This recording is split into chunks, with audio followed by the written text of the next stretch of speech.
Ram Ram everyone. सभी प्रिय दर्शकों को ideology of astrology Guru channel में हार्दिक स्वागत है। प्रिय दर्शकों, आज मंगलमय और शुभ सनातन धर्म के प्राचीन नवरात्रा की शुभारंभ पर आप सबको हार्दिक शुभकामनाएं। प्रिय देशवासियों, जो भी जहां पर जिस भी कोने में इस विश्व में निवास कर रहे हैं, सभी सनातन प्रेमियों को हार्दिक शुभकामनाएं। राम राम। और भगवान और माँ भगवती की कृपा से आप कुशल और मंगल स्वस्थ रहे। आपकी आने वाले नवरात्र तक आप मस्त रहें। भगवान आपकी इच्छाओं को पूर्ण करे। भगवती की आंचल सदैव आपके ऊपर बना रहे। इस शुभकामनाओं के साथ पुनः उपस्थित हुआ हूँ एक नए विचारों के साथ। आइए जानते हैं वह क्या है।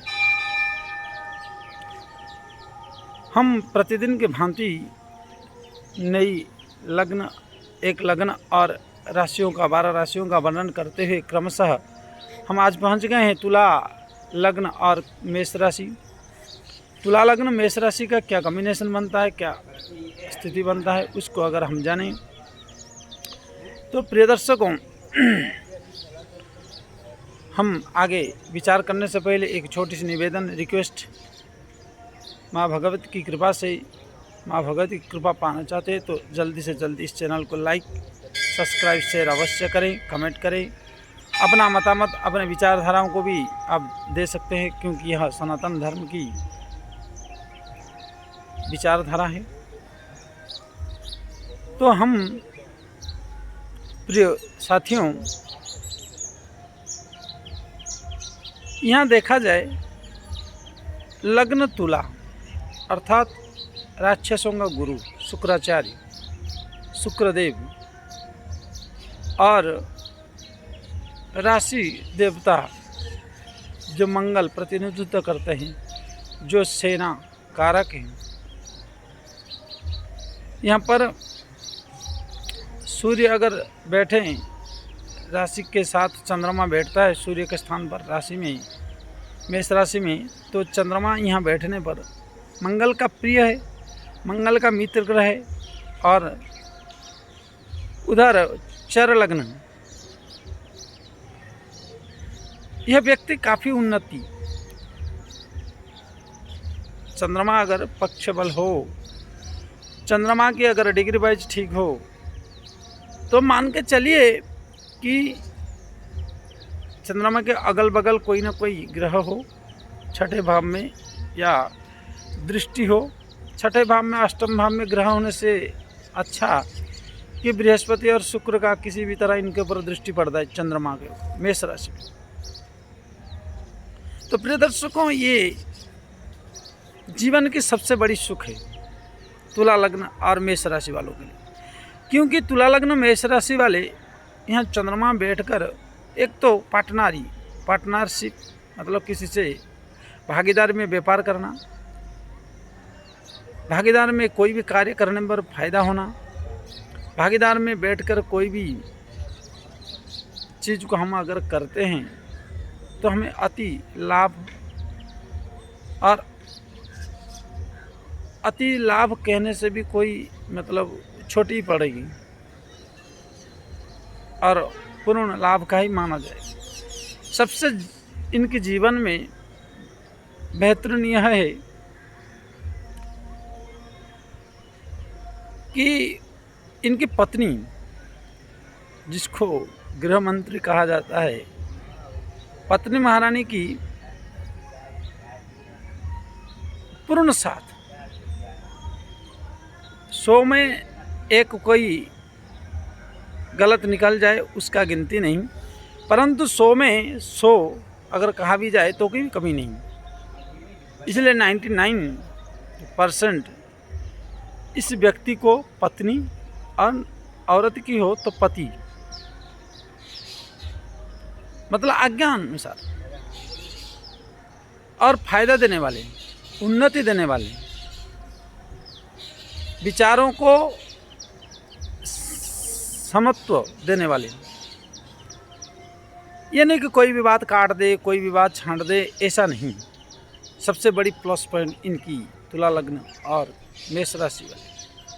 परंतु चंद्रमा के ऊपर यहाँ पक्ष बलहीन नहीं होना चाहिए, क्षीण नहीं होना है, क्षीण चंद्रमा नहीं होना चाहिए। जो कृष्ण पक्ष के सप्तमी अष्टमी से लेकर शुक्ल पक्ष के सप्तमी अष्टमी तक की चंद्रमा नहीं होनी चाहिए। चंद्रमा किसी पाप ग्रह से पीड़ित नहीं होना चाहिए। तो इनकी व्यापार, वाणिज्य, संतान, पत्नी, मुख्य अपनी गृह मंत्री, गृहिणी, और साथ में वर्तमान 2023 की और 24 की बात करें तो 2023-24 में आपकी पंचम में शनि, पंचम भाव में शनि होने के कारण आपको सप्तम भाव में कुछ परेशानियां, कुछ तकलीफें, कुछ दिक्कतें, उत्थान उतार चढ़ाव होते हुए चला।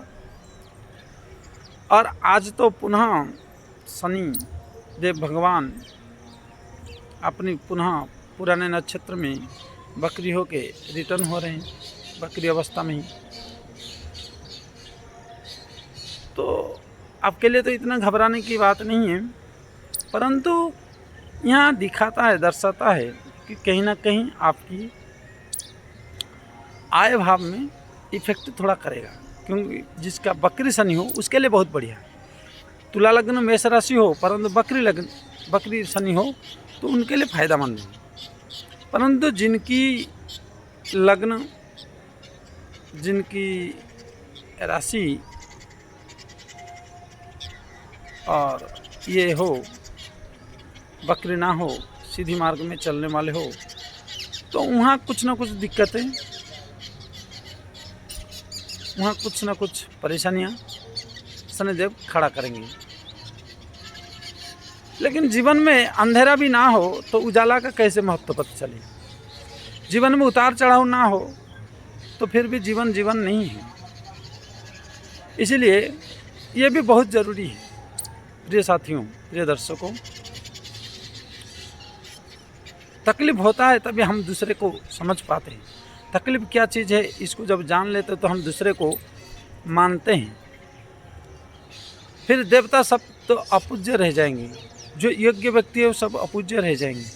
इसलिए ये भी जरूरी है, जीवन का ये भी एक अंग है, ये भी एक व्यवसाय है। तो इसलिए आप सबको घबराना नहीं चाहिए।